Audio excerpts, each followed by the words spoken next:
మహాభారతంలో బర్బరీకుడిది ఒక వింత పాత్ర. శ్రీకృష్ణుడి మాయకు బలి అయిన పాత్ర.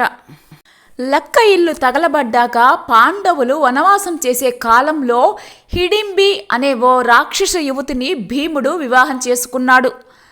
వారిద్దరి కుమారుడే ఘటోత్కచుడు.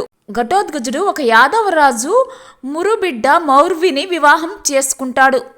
వారి కుమారుడే బర్బరీకుడు. బర్బరీకుడు ఒక యక్షుడు. బ్రహ్మ శాపం కారణంగా మనిషిగా జన్మిస్తాడు. రాజస్థాన్లో కట్స్యామజీ పేరున, గుజరాత్లో బలియాదేవ్ పేరున బర్బరీకుణ్ణి పూజిస్తారు. బర్బరీకుడు చిన్నప్పటి నుంచే తల్లి దగ్గర యుద్ధ విద్యలు నేర్చుకున్నాడు. అతని తల్లి 3 ప్రత్యేక బాణాలను వరంగా ఇస్తుంది. ఆ 3 బాణాలనే బర్బరీకుడు తన వెంట ఉంచుకుంటాడు.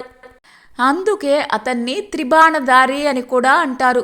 పాండవులు కౌరవుల మధ్య యుద్ధం తప్పనిసరి అని తెలుస్తుంది. సైన్యాలందరూ ఇరుపక్షాలకు చేరుతున్న వేళ బర్బరీకుడు ఆ యుద్ధాన్ని చూడాలి అని కోరుకుంటాడు. వెళ్లే ముందు తల్లికి ఒక మాట ఇస్తాడు. బలహీనుల పక్షాన మాత్రమే నిలబడి యుద్ధాన్ని చేస్తాను అని మాట ఇస్తాడు. ధనుస్సు, నీలి గుర్రం, తన 3 బాణాలు తీసుకుని బయలుదేరతాడు. యుద్ధం ప్రారంభం కావడానికి ముందు కృష్ణుడు అందరు యోధుల్ని ఒక ప్రశ్న వేస్తాడు.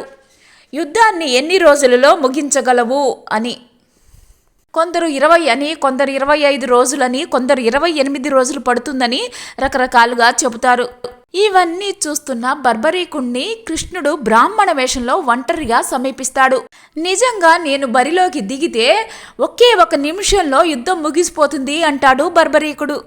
అదెలా అని శ్రీకృష్ణుడు అడిగితే తన దగ్గర ఉన్న 3 బాణాలను చూపిస్తాడు.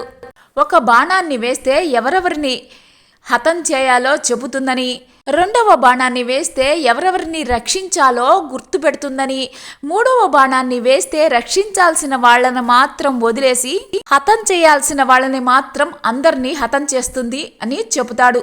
నేను నమ్మను అంటాడు శ్రీకృష్ణుడు. ఏది ఆ రావి చెట్టు ఆకులన్నీ రాల్చేయి అంటాడు శ్రీకృష్ణుడు. బర్బరీకుడు ఒక బాణం వేయగానే అది అన్ని ఆకులను గుర్తిస్తుంది.